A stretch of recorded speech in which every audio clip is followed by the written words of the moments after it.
আজ আমাদের আলোচনার বিষয় টেট রিসিভেবলস বা ডেটরস টার্নওভার রেশিও, অর্থাৎ যার বাংলা হচ্ছে দেনাদারের আবর্তন অনুপাত। ঠিক আছে, তাহলে আজ আমরা আলোচনা করব টেট রিসিভেবলস বা ডেটরস টার্নওভার রেশিও নিয়ে। প্রথমে আমরা দেখব এই যে টেট রিসিভেবলস বা ডেটরস টার্নওভার রেশিও কাকে বলে। দেখো, যে অনুপাতের সাহায্যে কোনো প্রতিষ্ঠানের ধারে কার্যনির্বাহের ফলে নির্ধারে পণ্য বিক্রয় এবং গড় ব্যবসার প্রাপ্যের সম্পর্ক প্রকাশ করা হয় তাকেই দেনাদারদের আবর্তন অনুপাত বলে। তাহলে আমরা প্রথমে দেনাদার আবর্তন অনুপাতের সংজ্ঞাটা দেখলাম। এইবার আমরা দেখব এর ফর্মুলা কি আছে। ঠিক আছে,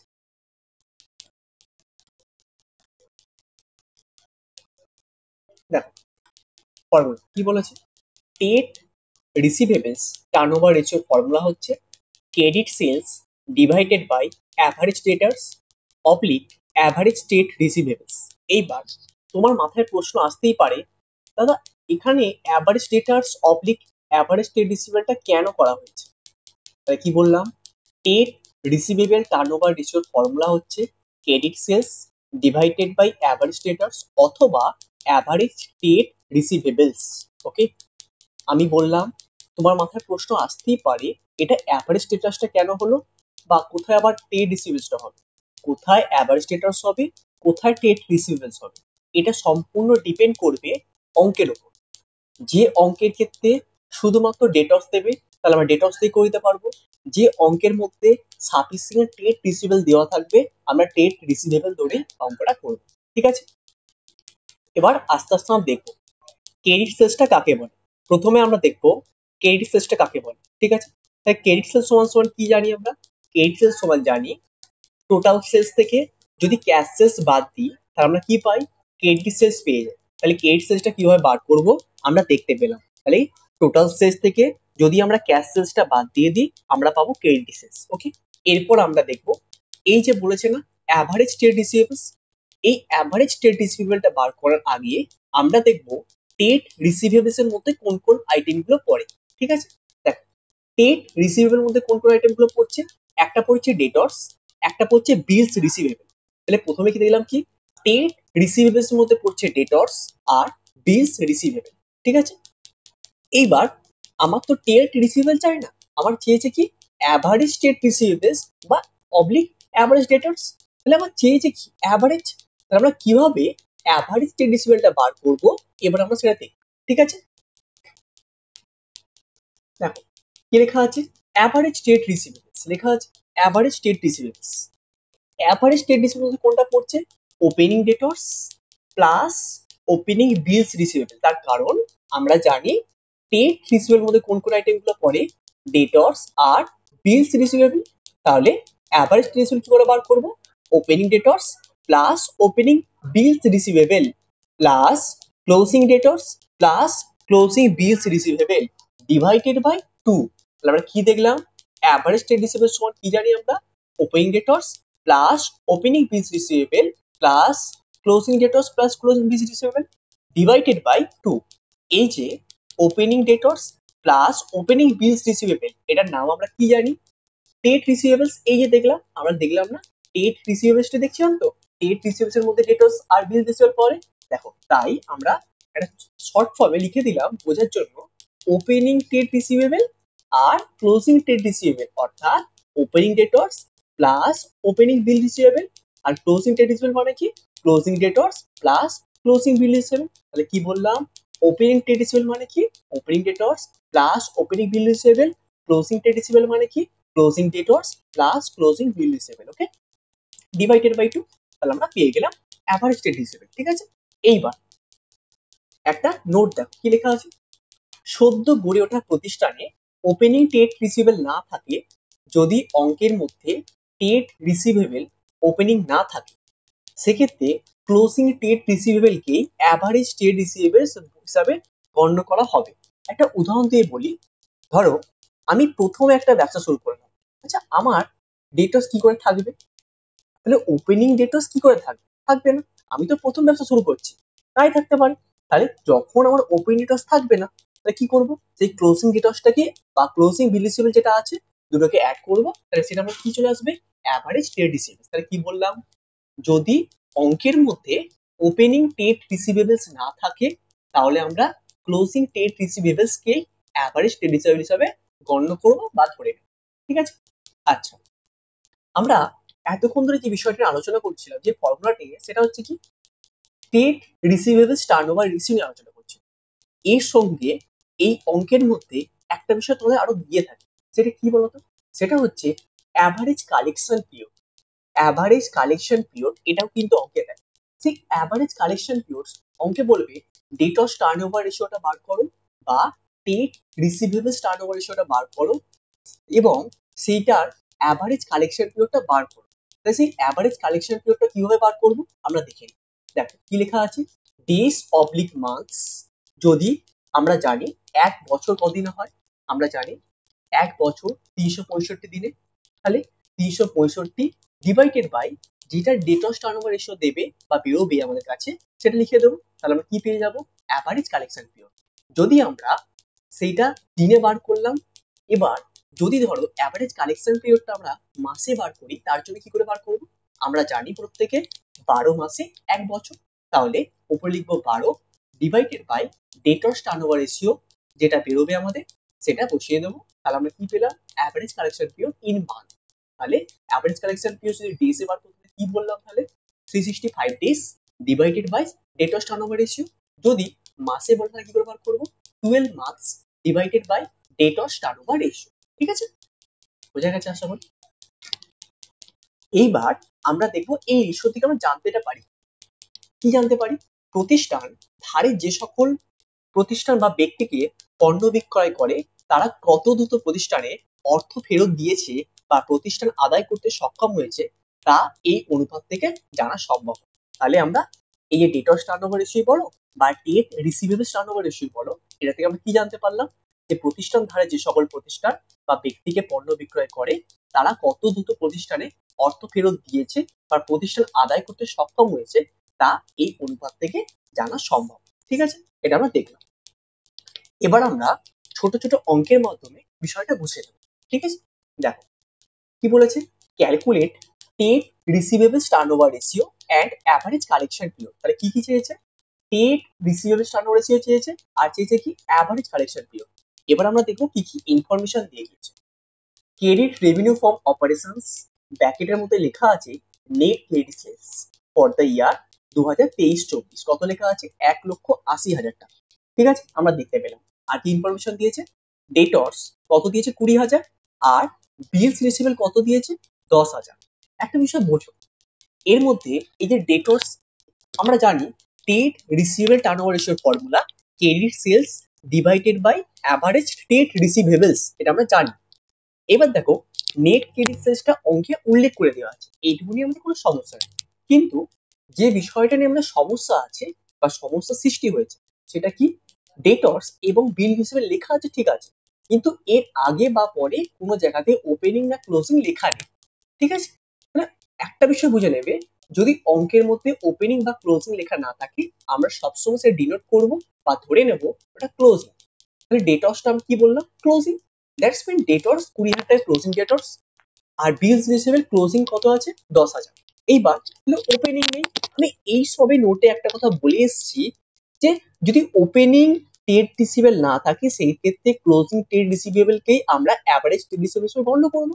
তার মানে অ্যাভারেজ ট্রেড রিসিভেবল কত দেখলাম, 20,000 আর 10,000, এই দুটো আইটেম যোগ করলে ক্লোজিং আসছিল কত, 30,000। আমি কি বললাম, ওপেনিং না থাকলে এটাকে আমরা ক্লোজিং হিসাবে, যে ক্লোজিং ডেটা ক্লোজিং বিল রিসিভেবলটা বেরোচ্ছে, ক্লোজিং যেটা বেরোচ্ছে আমার, ক্লোজিং যে ট্রেড রিসিভেবলটা বেরোচ্ছে সেইটাকে আমরা কি ধরবো, অ্যাভারেজ ট্রেড রিসিভেবল ধরবো।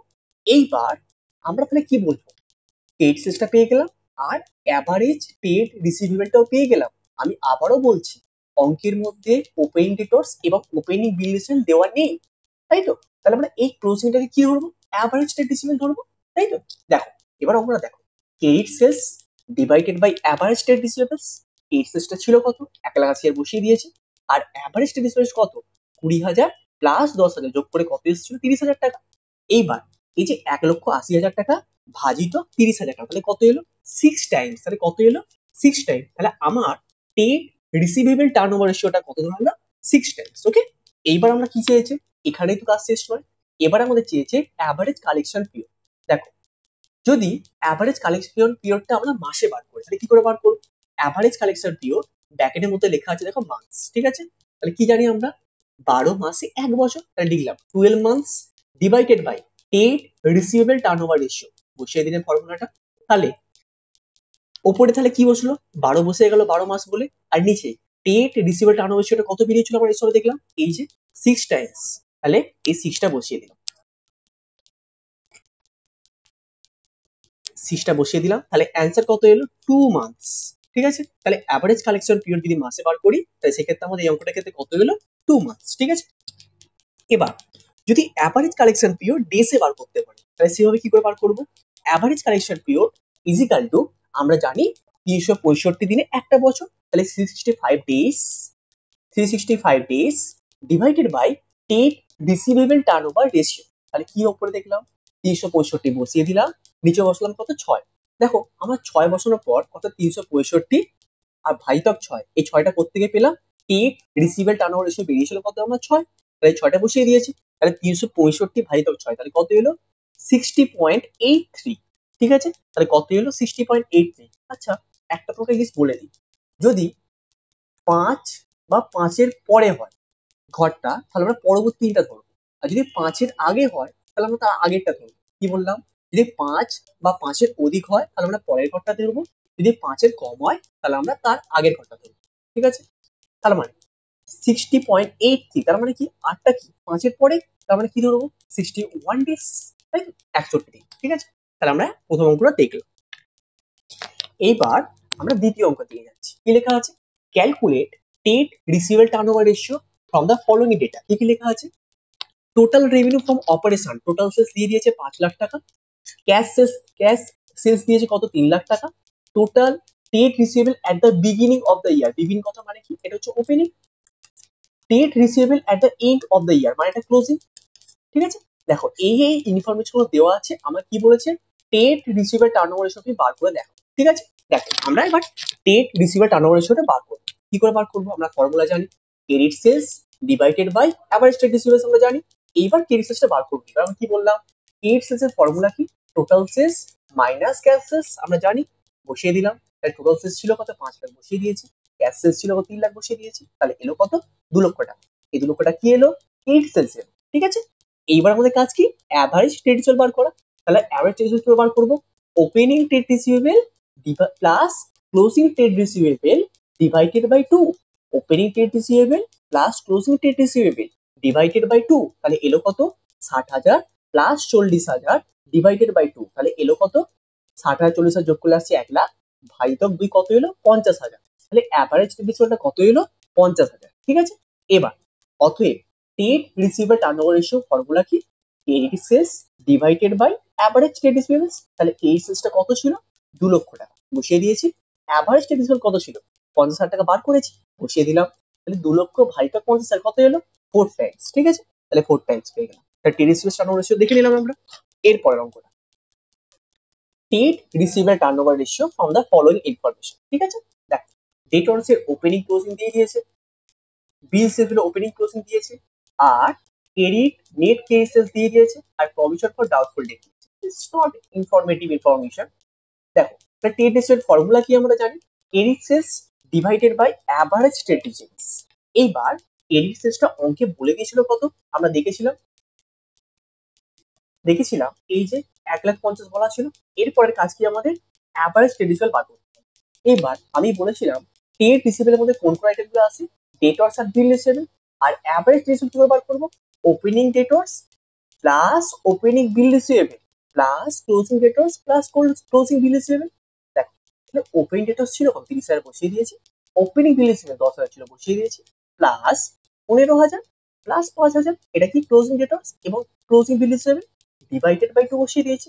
তার মানে সমস্ত আইটেম গুলোকে যোগ করার পর 2 দিয়ে ভাগ করে আমার এলো কত 30,000 টাকা। তাহলে আমরা কি পেয়ে গেলাম, অ্যাভারেজ টেট রিসিভেবলটা আমরা পেয়ে গেলাম। এইবার আমরা ফর্মুলা পুট করব।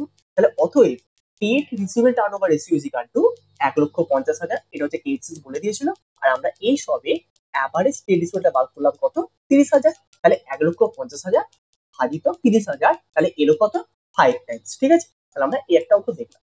ঠিক আছে, এরপর from the following information calculate debtors or trade receivable turnover ratio। কি বলেছি, debtors oblique trade receivable turnover ratio। আমি তো কি বললাম, debtors turnover ratio যা trade receivable ratio তাই। দেখো তাই অঙ্কতেও বলে দিয়েছে। ঠিক আছে, কি কি ইনফরমেশন দিয়েছে, opening debtors, cash receive from debtors, sales return এবং ক্লোজিং ডেটর্স।